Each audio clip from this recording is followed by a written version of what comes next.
Fort Lewis is just 2 miles southwest of Tak-A, but has very wild regions, specifically for the training of its soldiers. The 33,000-acre fort that housed 6,000 soldiers in 1950 sits on the south-east side of American Lake with Interstate Highway 5 bisecting the property. The region of the fort that borders the lake is still quite wild and undeveloped. Tommy Jenkins lived on Fort Lewis with his father and mother in a non-commissioned housing area about 1,500 feet from American Lake.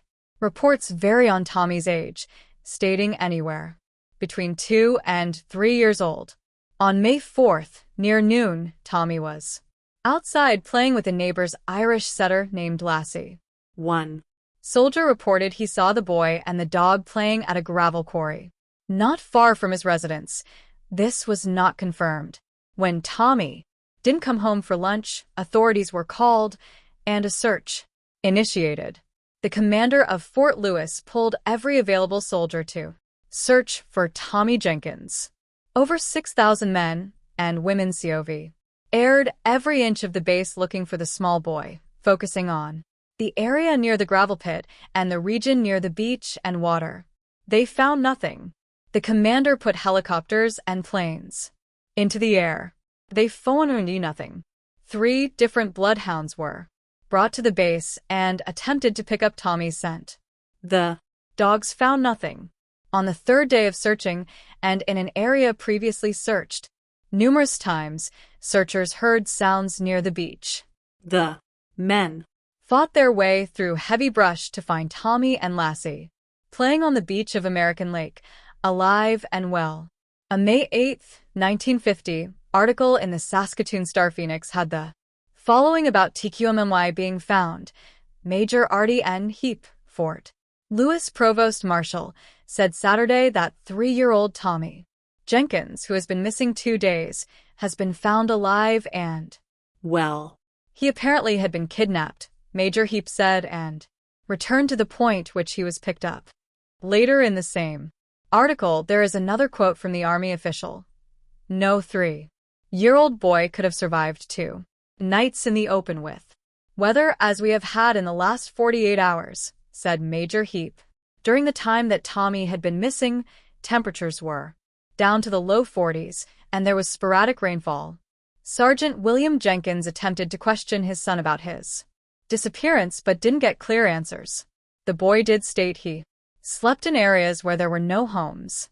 He stated that he had fallen in a creek with the dog, yet the boy and the dog were dry. There were other statements made by Army officials confirm that they did not believe that Tommy had been in the area where he had been found for the previous 48 hours.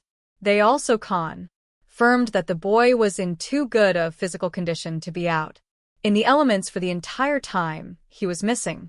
The Independent Record of Helena, Montana, ran an article on May 6 about Tommy being found. Reporters attempted to question Mrs. Jenkins about Tommy and how he could be found in such phenomenal condition, and she stated, "I can't understand it. I can't understand it." Gunnar Petersson.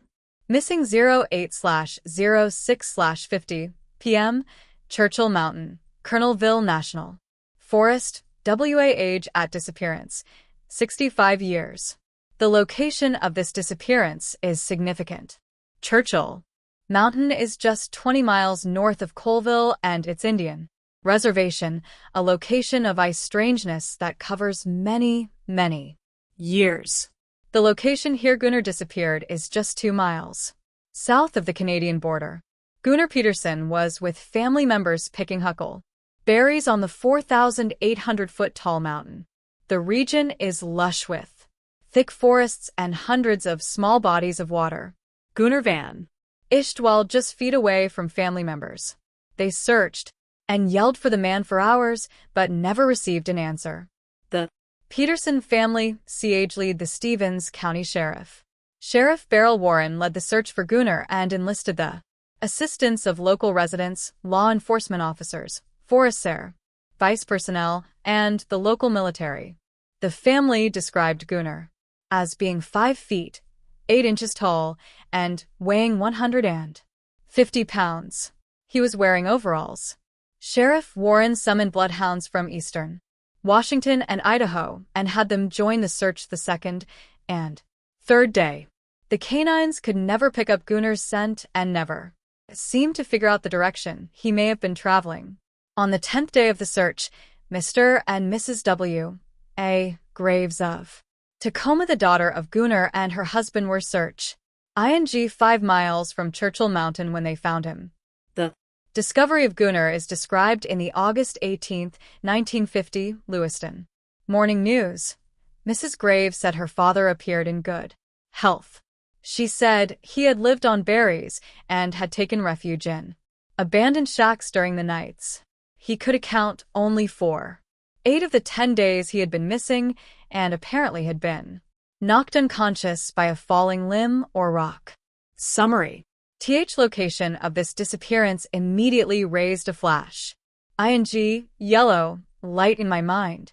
The further I dug into Gunner's disappearance, the stranger it got. The people who disappear huckleberry picking are some of the most difficult cases, and I have no idea why. What could be the associate on of a man picking huckleberries in the woods and his subsequent disappearance? In many of the disappearances I have chronicled over the years that fit our criteria, the people either cannot explain what happened, or something occurred and they can't remember, as in Gunner's case.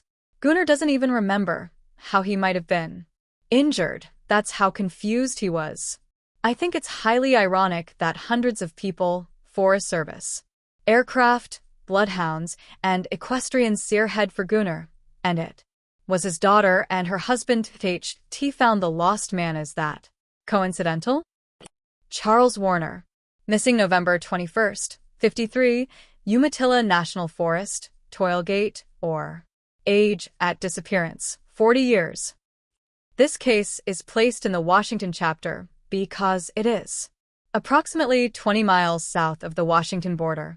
Tollgate is located in the Blue Mountain Range, the same range where a series of missing elk hunters have disappeared, all clad in missing 411 western United States. Charles Warner and a friend traveled to the Umatilla National Forest from his home in Sisters, Oregon, for elk hunting. The men went to a region 5 miles south of Tollgate and entered the wilderness off a rural road. His partner last saw Charles on Saturday, approximately 1 mile into the woods. Charles didn't return to meet his friend, and officials were immediately notified. Weather conditions were hazardous and there was snow falling. The 2 sons of Charles did respond to the search location and assisted in looking for their father. Airplanes, the U.S. Forest Service, the Count One Sheriff, and volunteers all scoured the wilderness looking for Charles. They found nothing. The organized search for Charles Warner was terminated on November 29, 1953. Considering that Charles walked into the wilderness from his vehicle and was not camped in the woods, makes this case unusual. Mr. Warner was limited in the distance from the roadway he could travel based on the confirmed observation made by his hunting partner. The search parameters were set in a region near the hunter's vehicle. He should have been found. Anne Marie Burr. Missing 8/31/61-5:30 a.m., 3000 block North 14th Street, Tacoma, Washington. GE at disappearance. 8 years. The Burr family lived in a 3-story home in the 3000 block of 14th Dollar Street in North Tacoma. This was a fairly urban existence, except for an overgrown creek region just north of the home that snaked its way to Commencement Bay. If it weren't for that overgrown creek, this case would not appear in this chapter. The night of August 31st, 1961, was like any other for the family of 6. Anne Marie was sleeping upstairs with her sister, Mary, age 3, and Julie, age 7, and Greg, age 5, were sleeping downstairs in the basement. At 11 p.m., Mr. and Mrs. Donald Burr retired to their ground-floor bedroom for a night of sleep. The night of August 31st to September 1st was anything but normal, and a night the family would never forget. The weather turned rival with heavy rain and winds ripping the neighborhood through. Out the night, the Burr neighborhood was in a state of construction. Sewer lines up to 30 feet deep were open pits and penetrating all the nearby streets. Sometime during the night, Anne-Marie brought her sister, Mary, to her parents' bedroom for comfort because her sister was crying. Mary had recently broken her arm and was still suffering some pain. The parents weren't sure of the exact hour, but quickly went back to sleep. For some unexplained reason, at 5:30 a.m. Mrs. Burr became restless and got up. She admitted that this was an unusual time for her to rise, but she did and went into the living room. She found the front room window wide open and the front door latch undone. The door was unlocked and standing open. Mrs. Burr searched the house and found Anne-Marie gone. Mr. Burr was awakened, and a formal search of the residence and yard was completed, and then the police were called. Tacoma police found that a small bench was leaning against the sidewall below the window. The police also found footprints but couldn't determine their size because of the heavy rain during the night. In a very unusual part of this case, the Burrs had a family dog, a Cocker Spaniel, which the night of the disappearance was shut in a hallway between the kitchen and the basement entrance. The parents and the kids stated the dog never made a sound during the night. The police later made statements that they believed that someone might have taken Anne-Marie who knew the family, and that's why the dog never made a sound. Mr. Burr was a civilian employee at the National Guard camp. Murray. He was not wealthy, and a ransom demand was never made. Fort Lewis sent 100 soldiers, helicopters, and bloodhounds to assist in the search for the girl. Nothing was ever found. The FBI was monitoring the case but officially never entered because in their mind, abduction was never proven. Tacoma police theorized that either an abductor came into the residence and took Anne-Marie, or she wandered away on her own. I sometimes have to seriously wonder what detectives were thinking when they made these statements.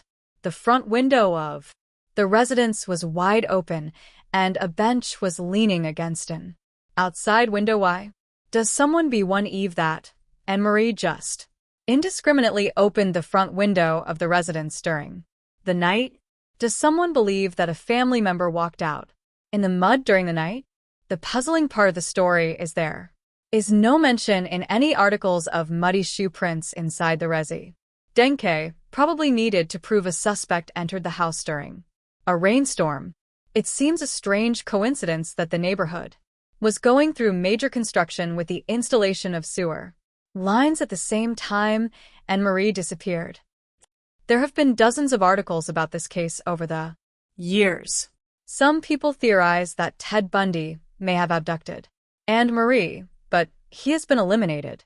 This case has been classified as abduction by Washington law enforcement. She has never been found. There is one other case that I've written about that has similar ties to the Anne-Marie Burr disappearance. In Missing 411 Eastern United States, I chronicled the disappearance of Kevin J. Ayotte from Sugar Bush, Minnesota. Kevin was a 3-year-old hearing impaired boy staying with his family at their summer cabin in rural northern Minnesota. Kevin was in an upstairs bedroom with his brother when he vanished. Kevin was never found, and searchers found nothing during searches of the region. Anne-Marie's residence is approximately 20 miles northeast of Fort Lewis, the location where Tommy Jenkins disappeared. Cody Sheehy, missing 4/27/86-2, 30 p.m., Blue Mountains outside Wallowa, Oregon. Age at disappearance, 6 years. The city of Wallowa, Oregon, sits at the far northeastern section of the state, 26 miles from Washington and 20 miles from Idaho in the Blue Mountains. The city sits at an elevation of 2,948 feet with mountain peaks on its perimeter exceeding 5,000 feet. On April 27, 1968, Cody Sheehy went on a family picnic into the Blue Mountains. Cody and his 10-year-old sister, Carrie, were playing a game in the forest called Explorers, a game the kids made up where each person goes in a different direction. At Approximately 12:30 p.m., the family couldn't find Cody. Marcy, Cody's mom, was the lone adult in the group as Cody's dad was in China on business. The group searched until 2:30 p.m. and then called law enforcement. The United States Forest Service, county sheriff, and state police all responded. Within 2 hours of the call for assistance, 2 helicopters were in the air looking for Cody, along with bloodhounds on the ground. Several ECAs Trion teams responded and were able to cover huge distances within short periods of time. Throughout the first night, searchers stayed on the ground, looking for the 6-year-old boy, yelling and calling for him, without any responses. Searchers were challenged in their search for the boy almost immediately after he was reported missing. Rain started to fall in the mountains. Yendi continued through the night. Searchers were told that Cody was 3 feet, 10 inches tall and weighed 40 pounds, not a large boy. At 7:30 a.m., Cody emerged from the wilderness by a riv. At the home of Beverly Hansen, a resident on the outskirts of Wallowa. The boy asked for directions to his grandfather's ranch, and the woman stated it was too far away and invited Cody in and called the sheriff. An April 30th, 1986, article in the Beaver Times had the following: a 6-year-old boy walked over night at least 18 miles to safety through the wilderness of northeastern Oregon while searchers on horseback combed the rugged terrain after he got lost on a picnic. Later in the same article was the following: Cody told his mother he climbed into a tree once during the night, afraid that he was being followed by coyotes. An April 29th article in the Hutchinson News had additional information about Cody's trip. His mother said the boy told her he hid during the night from a motorcycle and a helicopter. There wasn't a helicopter out there at night. He must have been hallucinating, she said. Cody was taken to the hospital for observation and was found to be in good health, considering his monstrous journey. Summary. It's claimed that Cody walked 18 miles through the rugged Blue Mountains in just 15 hours. He stated that he stopped and climbed a tree because he felt coyotes were following him. He also stated that he hid for some period of time from a helicopter and motorcycle that were not there. It is evident that Cody didn't walk nonstop because he was hiding for some period of time. Walking that distance for a 6-year-old boy under any conditions is a feat. No mean feat, but to do it in the Blue Mountains and walk all the way to a residence is an unbelievable story. If you couple the story with what Cody claims he saw, it makes you question what really happened to this boy. In my years of researching missing people, there is only one other story in the western United States that comes remotely close to the distances Cody covered in 15 hours, and that's the story of Keith Parkins. Keith Ice appeared in April 1952, coincident. Tally just 90 miles southwest of Wallowa in Ritter, Oregon. Keith was 2 years old and covered 12 miles of mountains in 19 hours and was found collapsed in a creek bed. I wrote about Keith's story in Missing 411 Western United States.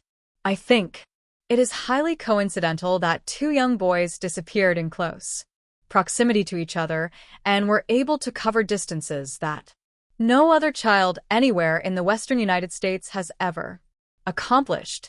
Just to gauge the unusual nature of Cody's feat, in the book Lost Person Behavior by Robert Kester, on page T35, he outlines distances children typically travel and makes recommendations for search and rescue teams. Kester states that a 4 to 6-year-old child will be found 95 p.m. of the time in a mountainous region, at a distance of 3.7 miles or less from the point they were last seen. Cody traveled more than 4 times the distance quoted in the book, and accomplished this in just 15 hours. Richard R. Yi. Missing 9/11/04, Unk, Kalchuk Lake, WA. Age at disappearance, 47 years. Kalchuk Lake sits in the middle of the Cascade Range approximately 2 miles northwest of Mount Stewart, 15 miles south of Lake Wenatchee, and 10 miles west of the town of Wenatchee. This area of the Cascades has more people that have disappeared and never been found than any other location in the region. Kalchuk Lake sits in a bowl that has no trees around its outside and is located at the 5,800-foot level. The region is extremely rough and rugged. On September 9, 2004, Richard Lee traveled from his residence in Hobart to the area of Kalchuk Lake for 2 days of hiking and camping. He completed a 2-day camping permit, filed it, and walked into the lake. At one point during those 2 days, Richard contacted his brother while he was on a ridgeline and indicated all was fine and he just wanted to say hello. This was the last time anyone has ever heard of Richard. On September 11th, he didn't return to his residence. Richard was an extremely experienced and a well-prepared camper. Even though he didn't arrive at his residence as planned, that didn't immediately strike a note of emergency. Mrs. Lee even truly believed that something was drastically wrong and reported Richard missing on September 15th, the same day that searching started. The first group into the area was the Chelan County Mountain Rescue Team. They found Richard's vehicle parked at the trailhead and then were flown into the lake and started to search the area. Searchers decided to focus on Enchantment Lakes, Kalchuk Lake, and Lake Stewart. The searching for Richard didn't go smoothly or easily. Searchers were advised that Richard liked to hike off the trail and camp in areas where others would not. His campsite was not found immediately, and searchers had to trek cross-country much of the time in an effort to locate his camp, which they eventually found. Richard's tent, rolled-out sleeping bag, and food in a bag, pulled into a tree so bears could not get to it, were eventually found 500 feet off a trail near Kalchuk Lake. Searchers stated the camp looked like Richard just walked away from it. Everything in the tent was neat, as though he was ready to come back to it. Rescuers searched for 4 days and never found any evidence of where Richard might have gone. In a strange twist to the story, I was one of the speakers at the 2012 National Association of Search and Rescue (NASAR) Association Conference at Harvey's Lake Tahoe in June 2012. I spoke about a variety of circumstances related to our study and then explained many of the incidents where people were found far outside normal search and rescue parameters. Shortly after I returned from the NASAR conference, I received a very interesting series of emails from a search and rescue professional from Chelan County that was part of the search for Richard. He explained that this was one of the only incidents where he felt uncomfortable to be in the area of Richard's tent, and he couldn't explain why. He stated that it was an extreme effort to find the tent because it was obvious that he was traveling off-trail and they knew he wouldn't be in a standard campground. The searchers stated that the campsite that Richard had chosen had an eerie feeling to it, and it appeared just like someone walked away from it minutes earlier. He said that he would normally never write to me about something like this. In his many years of experience, he had always heard of others having strange feelings in the woods, but he stated that this was the first time that he personally had felt that something was definitely wrong with this area. Summary: volunteers from Chelan, King, Yakima, and Kittitas counties all volunteered on the search for Richard. Helicopters and planes went into the air in an attempt to locate some trace of Richard. Nothing was found. I stated earlier, this area of the Cascades is treacherous if you are alone. I have no idea why, when people are left alone, they disappear, and the majority are never found. I do understand why hikers and hunters are drawn to this region. It is gorgeous but unforgiving. I sincerely doubt that anyone visiting this area truly knows the dangers involved with traveling its backcountry. One of the last items that the searcher wrote to me about was the feeling of the United States Forest Service, USFS, toward Miss ING people. He stated that people disappear in the Cascades under very strange conditions, and the USFS probably doesn't want to talk about it. As in Richard's case, the searcher stated that the belongings that were left behind and the neatness of the tent and the fact That. it almost appeared as he had left everything of value in the tent just didn't make sense. He made it clear that there were no indica tours that Richard committed suicide. It was just a very, very odd disappearance. Paige Wilson, missing 8/20/10-4 p.m., Floodell Campground, 19 miles east of Colville, Washington. Age at disappearance: 8 years. Paige was camping with her grandfather and cousins in a campground 19 miles east of Colville, Washington in the Colville National Forest. The group was playing and having the normal fun that kids do in the wilderness. How Paige exactly vanished wasn't very clear, but she was noticed missing at 4 p.m. on August 20th. National Forest officials were notified, and they in turn called Fairchild Air Force Base for air support, the Spokane County Sheriff's Office for searchers, and adjoining counties sent other assist. Danse. Bloodhounds from different jurisdictions were brought to the scene of the disappearance, but none could track a scent to Paige. On Sunday at approximately 8 a.m. and nearly 4 miles from the point Paige was last seen, the girl was found walking along a lonely gravel road. She had many scratches and bruises on her arm, but was relatively in good shape. She had survived 40 hours in the wild with temperatures as low as 30 degrees. The television station KXLY had a short interview on September 12 with Paige and posted a statement on its website asking her to explain how she got lost. She said she wasn't sure what happened, but she looked around and she was alone and lost. A later statement on August 24th by the TV station KTVB asked Paige's parents what she had said about her 40 hours. She hasn't said much to anyone about her experience. Summary. The region around Colville has had many, many strange things happen over the years.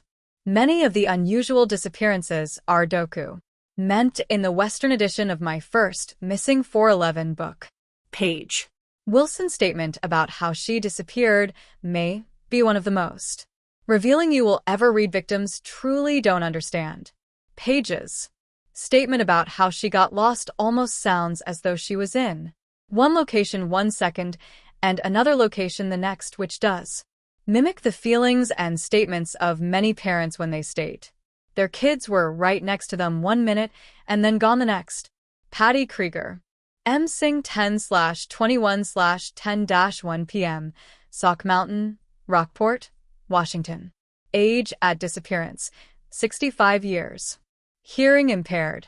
The months prior to October 2010 had not been joyous for Patty and her live-in boyfriend, Larry Presley.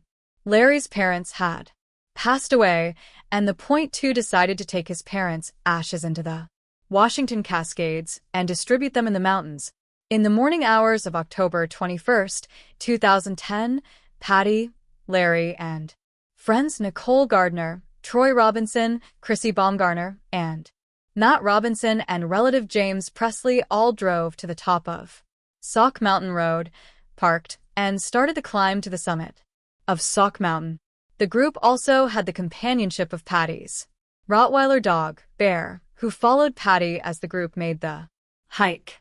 The road ends at an approximately 4,400-foot elevation, and then there is a steep trail that cuts back and forth until you reach 5,545 feet and the peak. This region has old-growth forests with some very thick and rugged mountains. Sauk Lake sits down in a bowl on the other side of the summit with an elevation of 4,025 feet. Patty was not someone who knew the outdoors well, but she also was known as someone who was tough and could withstand unusual conditions. She was also known to be nearly deaf without the assistance of the hearing aids that she wore in both ears, which she was wearing on this day. The group spread the ashes of Mr. and Mrs. Presley and Pro. Seed back down the mountain.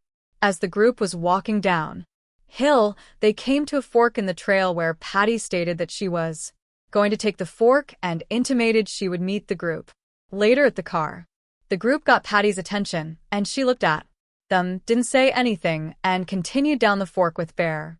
Everyone felt that the trail Patty was on would eventually lead back to the car. It didn't.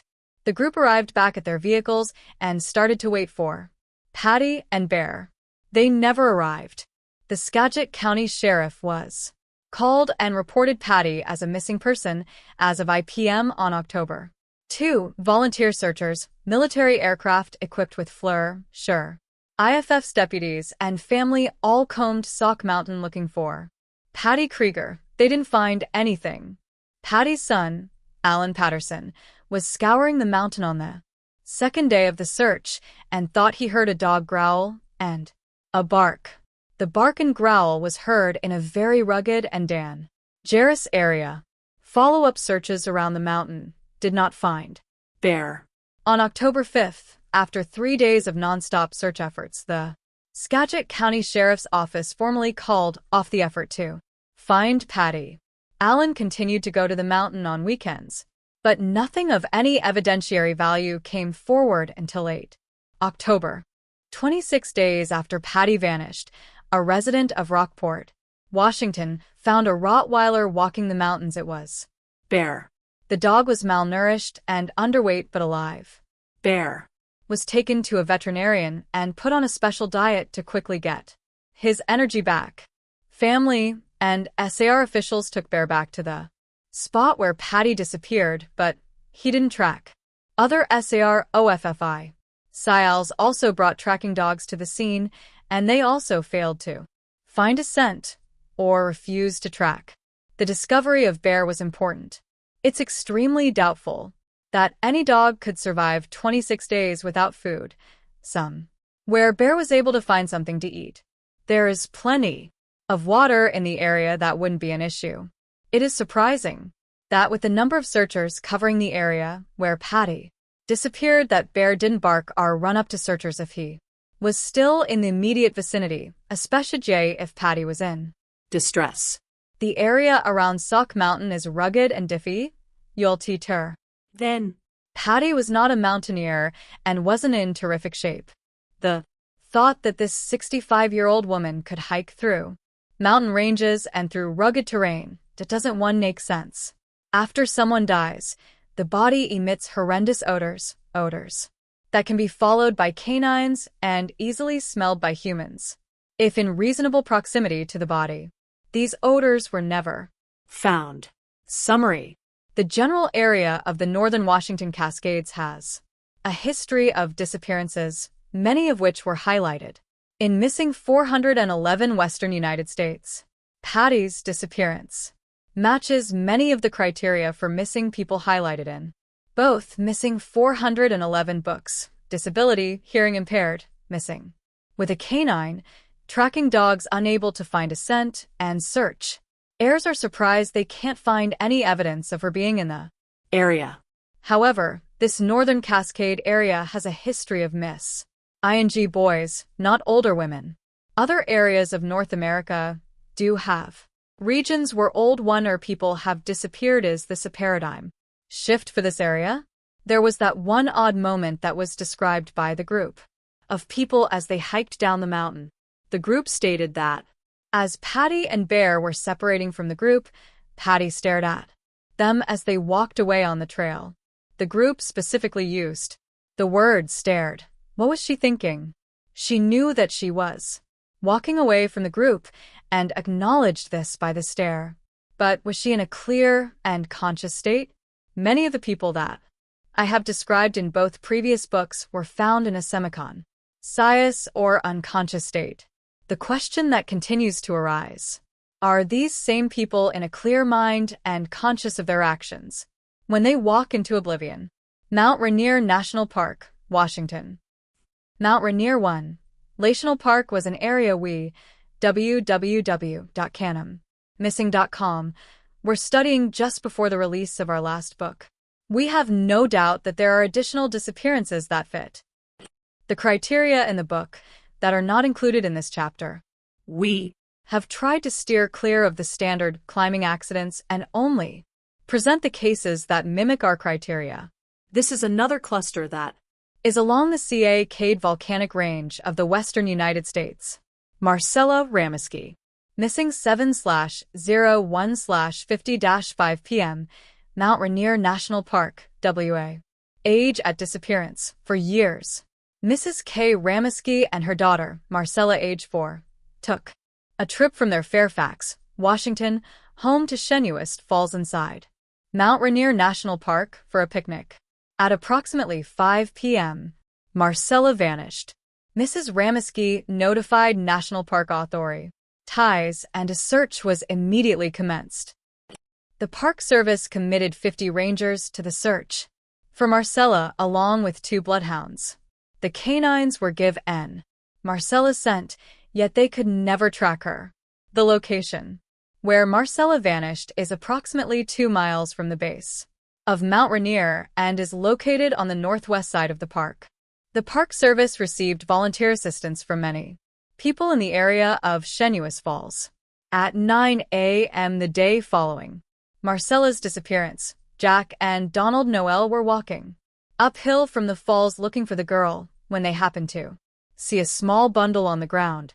A July 4, 1950, article in the Kingsport News had the following details. A blonde 4-year-old youngster was found sitting high on the slopes of Mount Rainier Monday morning after wandering 16 hours in the wilderness, where the National Park searchers and bloodhounds failed to. Volunteers find her on the slopes of the mountain unreal. Later in the same article it describes the girl's condition. The child's legs bore long scratches from crawling through underbrush.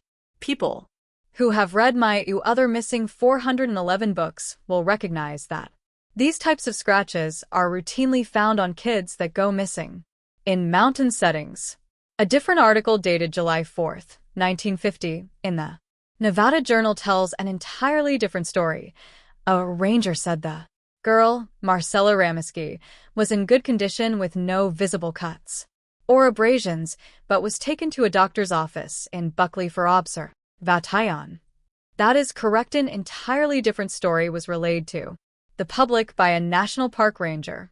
It sounds like they understand the importance and relevance of the cuts and abrasions and want to control the message. Later in the Kingsport News article, there is a section about the girl's clothing and a statement from her mother. Her mother said the tot had apparently gone through her regular nightly routine regard less of the discomforting circumstances. Her dress was on backward, and the laces on her shoes were crossed every which way. People need to understand that on Mount Rainier during a July night, temperatures can easily get down into the high 30s and low 40s. I doubt the girl is going to remove her clothes and then put them back on. Again, this is an attempt to explain the unexplainable. Summary. Several aspects of this story may not seem outwardly unusual. If you haven't read my other books, the girl walked 2 miles directly upward toward the top of Mount Rainier. The vast majority of missing children walk downhill when lost, not uphill. It's apparent from the description given by the mother that somehow, somewhere, the clothes and shoes came off Marcella. Another common fact among many children who vanish. Children who go missing in the wilds of North America are often found with serious scratches, abrasions, and gashes, but apparently the Park Service didn't want us to know this. As Marcella walked further uphill away from her mother, the temperature dropped, the air became thinner, and survivability became more difficult. Mrs. Rameski was very lucky to get her daughter back alive. Lowell Lynn, missing 11/31/57 p.m., Mount Rainier National Park, WA. Age at disappearance, 23 years. Lowell Lynn had recently graduated from the University of Minnesota with a degree in engineering and wanted to work for one of the best aeronautic companies in the world. He interviewed with Boeing in Washington and was offered employment. In May 1957, Lowell moved to Seattle. Lowell always enjoyed the outdoors and the mountains. Just outside of Boeing's headquarters and within an hour's drive were some of the biggest mountains in North America. The new engineer quickly made friends, and in late November 1957, he and Harry Holcomb discussed driving to Mount Rainier, snowshoeing up the side of the mountain and then skiing down. Their plan slowly came to fruition, and on November 31st, the journey started. Lowell and Harry started their snowshoeing at 7 a.m. at the 5,500-foot elevation at the Paradise Inn. The men would utilize snowshoes and climb with the skis on their backs up to the 7,500-foot elevation, place the skis on their feet, and have a brisk journey back down on virgin snow. The pair started together at the top, and Harry quickly made it to the halfway point. He stopped and waited for Lynn at Panorama Point at the 6,500-foot level. When he didn't see Lowell, he started down again. When he reached the 5,500-foot elevation and arrived at the Paradise Inn, Holcomb turned around and Stij couldn't see Lowell. The weather at this time was cloudy, but it had not precipitated until the point that he arrived at the inn. As Holcomb waited, the snow started to fall harder and harder, and still Lowell had not arrived. Harry made the decision to contact NPS officials. The National Park Service faced a blistering snowstorm in the first days after Lowell vanished, and this was followed by heavy fog and mist. The search for Lowell lasted until December 2nd, and then was terminated. Searchers found nothing belonging to Lowell Inn. He had vanished and was never found. Summary: I've read many articles on this event, and the majority appears to have the facts incorrect. Many of the articles indicate that Lowell J. disappeared in a heavy snowstorm, which is wrong. A December 6, 1957, article in the Daily Chronicle stated the following: Lynn disappeared shortly before a blizzard engulfed the mountain, and all hope of finding him alive was given up by Chief Ranger A.J. Rose. After the storm dumped 48 inches of snow in the search area. The fact is that Harry and Lowell didn't use bad judgment. They were skiing in weather that was appropriate. They should have been off the mountain in plenty of time before the winter storm hit. It seems highly unusual that searchers couldn't find Lowell's skis, boots, snowshoes, coat, etc. after the snow melted. That is, if he was there.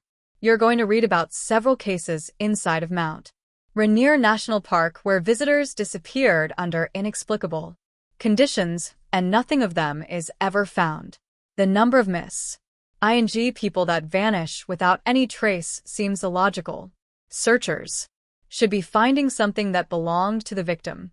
Eric Lewis, missing 7/01/IO, Gibraltar Ledge, Mount Rainier, Washington. Age at disappearance: 57 years. I usually don't write about climbers who vanish on a mountain, but the Eric Lewis case isn't your average climbing mishap.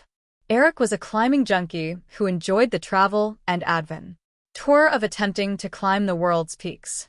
Eric graduated from the University of Missouri at Columbia with a degree in Fine Arts, with an emphasis in photography. He lived in Duvall, Washington, to be near the Cascade Mountains and the hiking in the area. Cal led his mom in Omaha every Saturday to summarize the week's events and continue to build the bond that had developed over his 7 years. Eric's climbing adventures had taken him to Nepal, New Zealand, Chile, and Argentina, and he had conquered Mount Rainier's summit 10 times. This man knew the mountain and its challenges and was attempting a different route through the Gibraltar Ledge. Eric was climbing with experienced mountaineers, Don Storm Jr. and Trevor Lane. A mishap should never have happened. Early in the morning of July 2010, Eric Lewis and his friends started to climb Mount Rainier. The day appeared to have great weather, and the men were not loaded with heavy equipment or bulky clothing. Everything went fine with the climb as Don led the team and stopped near 14,000 feet. Don waited as Trevor then made his way up the route. The weather at this point was starting to turn bad. Winds were quickly picking up, and snow was starting to blow. Trevor made it to Don's position, and then Eric hooked onto the rope and started to ascend. Don could catch glimpses of Eric on the rope, and then, suddenly, the rope went limp. After a few minutes, Don started to pull on the rope. He pulled up a loop knot at the end, but no climbing harness or carabiner. Don and Trevor were now in blustery weather where it was difficult to see 5 feet.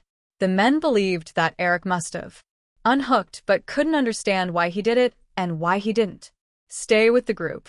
Eric and Don waited out the storm and then descended to the point where Eric would have removed himself from the rope. At 13,800 feet, the climbers found a snow cave that probably was used by Eric. At 13,600 feet, they found Eric's backpack, snow shovel, and climbing harness, meaning Eric must have taken off the harness and taken shelter in the cave. There was nobody in the area of Eric's gear, and the snowstorm had wiped out any footprints. Don and Trevor descended to 10,000 feet and contacted climbing Rainiers to report the disappearance. Rangers immediately went to the where Eric was last seen, and in fact got to the summit but didn't find him. The Park Service committed 50 searchers, 2 helicopters, and commercial guides in the search for Eric Lewis. After almost 4 grueling days of searching, the experienced climber was never found. Summary. Eric Lewis was probably in the top I% of the most experienced climbers to tackle mountains in North America. He was an internationally accomplished climber who had worked under some of the best guides in the world. He had extensive experience on Rainier and knew how to survive complicated situations. I find it almost unbelievable that Eric unhooked from a safety line and vanished. He knew the route, he definitely knew the mountain, and he probably had more experience than the vast majority of climbing rangers for the Park Service. Lewis knew to never leave his backpack and supplies, as that surely would compromise his ability to survive. Lewis was a photographer, and surely had his camera with him. He is another photographer that vanished on Rainier under very, very unusual circumstances. Joseph Wood Jr. Missing 07/08/99-2 p.m. Mount Rainier National Park, WA. Age at disappearance, 34 years. FOIA files and reports from the National Park Service were received, and they assisted in the writing of this case. Joseph Wood Jr. was born in a location that couldn't have been much further from Mount Rainier National Park and still be in the continental United States, New York. Joe was born to Joseph Wood Sr. and Elizabeth. He had one sister, Pamela. The boy was raised in a borough of New York, Cajed Baychester. Joe was a very good student and enjoyed nature, especially bird watching. His enjoyment of the outdoors caused him to enlist with the Boy Scouts, where he slowly elevated through the ranks until eventually he reached the highest scouting degree, Eagle Scout. Joseph Wood was fortunate to be able to attend Riverdale Country School, from where he graduated, and AP 1 IED to 2 prestigious universities. He was accepted at Harvard and Yale, and eventually chose Yale. The young man was interested in journalism and started to migrate toward that path, eventually graduating from Yale with honors. He applied for a 1990 New York Foundation for the Arts Fellowship, which he used to study his African heritage by traveling to Ghana, and he eventually 11 wrote of those travels in Blood Whispers and Color Lines. He returned from Ghana and eventually received an editorial job with the News Weekly Village Voice, where he wrote articles that appeared in some of the most prestigious papers in New York City. In 1996, Joe left The Voice and took another job as editor at the book publishing company The New Press. Joseph Wood Jr. was a brilliant writer and editor and was well known in public ing circles in New York. On July 7th, I-999, Joe traveled across the United States to Seattle to attend Unity 99, a national conference of 8,000 minority journalists. Wood arrived at his hotel and had dinner with friends. He mentioned that he was traveling to Mount Rainier the following day to birdwatch. He said he'd get up early to attend a news conference breakfast for presidential candidate Bill Bradley, and then drive to the park. Joe drove his rented Mercury Marquis and made the trip to Mount Rainier National Park. A receipt later found in the car shows that he paid for entry at the Nisqually entrance at 12:29 p.m. He drove to the Longmire parking area and started his trek for watch ING birds as he headed toward Mildred Point. Sometime near 2 p.m., Joe was walking the trail and came across fellow hiker Bruce Gaumond. Bruce stated that he met Joe on the Rampart Ridge Trail at an altitude nearing 4,800 feet. The two compared notes of what birds they had seen, and then Joe asked how much further the trail went. Bruce told him that it continued up for another 5 to 10 minutes and then stopped because of snow and a questionable snow bridge. This was the last human contact that was ever reported. Regarding Joseph Wakudike, Joe continued on up the trail, and Bruce went walking downhill. The Longmire parking lot and the Ramparts Ridge Trail are at the southwestern side of the mountain, with the trail crossing Pearl and Devil's Dream Creeks. The trail is just above the Cougar Rock campground. Once you crest at 4,800 feet, the trail travels to the west of 4 small lakes, one being Squaw Lake, and then straddles a small valley with dozens of bodies of water. Back at the conference, Salmini Sengupta, a New York Times reporter and former girlfriend of Joe's, was also attending. 2 days after Joe drove to the mountain, Salmini was extremely concerned that he hadn't returned to his room and wasn't answering his cell phone. She contacted authorities and filed a missing persons report. On Monday, park officials located Joe's car in the Longmire lot. NPS started to organize a search but also realized that 2 feet of snow that had existed at the time Joe was hiking had been melted ING and was now just a muddy trail. Any possible prints or clues that Joe may be still in the area were probably washed away. The National Park Service had a difficult time understanding exactly where Joe may have been, as he hadn't told anyone where he was hiking. This area of the park does not have a lengthy history of disappearances and is probably one of the few areas where people rarely go missing. The higher elevations of the mountain can be treacherous, but this region was always considered one of the more safe places to hike. The 1999 winter recorded the 3rd heaviest snowfall in park history, and this left behind large drifts of snow and ice throughout the mountain. Searchers were scoring a 10-square-mile area look ING for Joe when they got their first break. It was on July 15th that Bruce Gaumond saw an article in the paper about Joe being miss ING and came forward, explaining where he saw Joe and describing the conversation they had had. This gave searchers a better understanding of where to center their efforts. On Friday, July 16th, just as searchers were focusing their efforts, rain started to fall inside the primary search area. Rescuers were starting to back down their efforts and starting to believe that Joe couldn't have survived in the inclement conditions. They explained their feelings to family members. Mr. and Mrs. Wood contacted the White House and Washington Governor Gary Locke, asking for continued search efforts and more aerial support. On July 18th, the National Park Service held a press conference indicating why they were scaling back efforts. Stat ING. It was their belief that Joe had suffered some type of catastrophic accident. A July 17th article in the Village Voice stated the following. Just after the NPS stated they wanted to reduce search efforts, STIJ. Alternative theories lingered. What if Wood had been abducted? Could it have been murder? The National Park Service reacted to the public pressure and put 38 searchers, 5 search dogs, and multi PLE aircraft into TE air. The dogs never picked up a scent, the airplanes saw nothing of value, and the ground teams did not find tracks. Many of the articles and authors addressing Joe's disappearance have stated that Joe Wood's case is one of the most puzzling for many reasons. Joe is one of the very few black men that I have found that went missing and fit the criteria in the books, and Joe was the first black male to ever disappear in Mount Rainier National Park.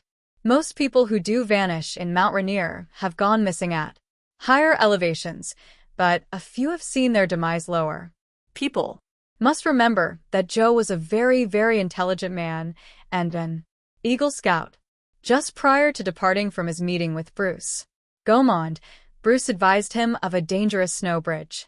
The park Service jumped on that as the cause of the disappearance, yet they never mentioned finding any evidence of a broken bridge or finding of Joe's clothing in any of the nearby creeks. Mr. and Mrs. Joe Wood Sr. have publicly stated that they feel there is some type of foul play at work in Joe's disappearance. The Park Service never found any of Joe's remains. Joe Wood Jr. disappeared on a clear day in a national public park while walking a known trail. Where did he go? Joe is one of only a small handful of black Americans that I have discovered to disappear under the criteria of the project. Summary. Joe's case bothers me a lot. The man was not doing any high-risk activity. He was walking a known trail. He had met a fellow hiker, had an upbeat conversation, and was bird-walking. Eagle Scouts go through significant training which includes outdoor experiences. It is a major milestone in a person's life to receive this deed at distinct honor. The experience and knowledge gained through this program stays with you a lifetime. The fact that someone as intelligent, knowledgeable, and healthy as Joe Wood could disappear under the conditions explained is truly mind-boggling.